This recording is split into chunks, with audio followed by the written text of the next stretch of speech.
Hey, what's going on, Guardians? My name is the Black Link, and yesterday we put up a video guide for Wrathborn hunts and how you can get started in this brand new activity in the season of the hunt.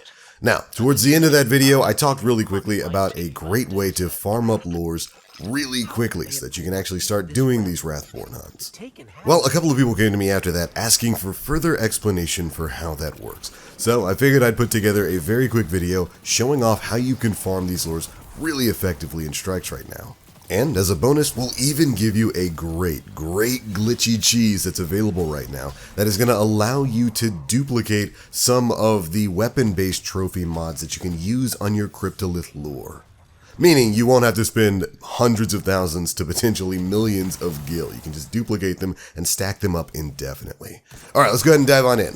So I mentioned yesterday that you can farm up lures really quickly by running strikes and heading into lost sectors. Well, if you load up a strike like the Lake of Shadows, which has the Widow's Walk lost sector really close by, you can just ignore the strike, head down into the lost sector. This is the exact same as the cheese we posted early last week, where you could just continually raise your power in there. You can take advantage of the major level enemies that are within the lost sector. The wanted Prison of Elders boss and his two Nightmare Shanks both net you a ton of points towards charging your lures. As a matter of fact, if you run in there, you clear out the boss, you clear the two Shanks, wait for the two additional ones to spawn before you open the chest and wipe them too, you can charge up an entire lure in 2 lost sector runs, which takes minutes at best. So basically just load into the strike, head over to the Widow's Walk, take out the bosses inside, wait for the other 2 Shanks to spawn, take them out, walk out of the lost sector, turn right back around and do it again. You'll have a lure farmed up.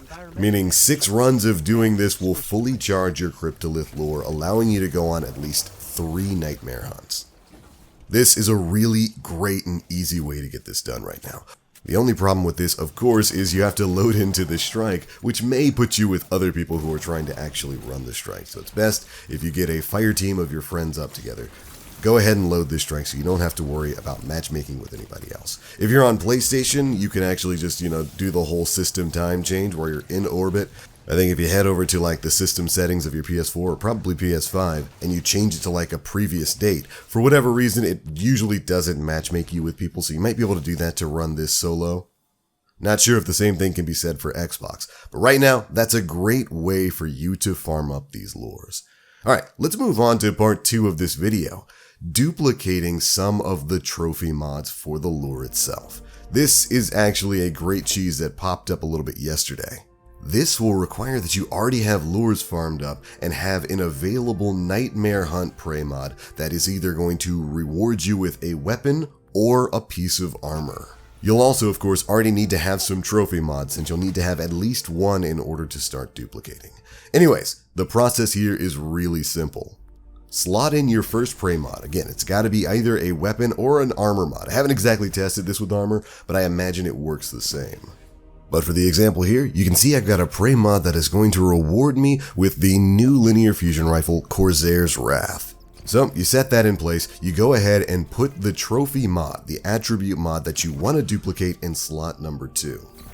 This is the slot where all the magic is going to be happening. Then set whatever perk mod you want into slot number 3. Once you've gotten all 3 of your lure mods set up, just reset the lure. You can go and do this either in slot number 2 or slot number 3. And when you do, you'll notice that your trophy mod, your slot number 2 mod, will basically duplicate it and increment itself up by 1. Meaning you can do this over and over and over again until you are maxed out on whatever trophy mod you want to duplicate.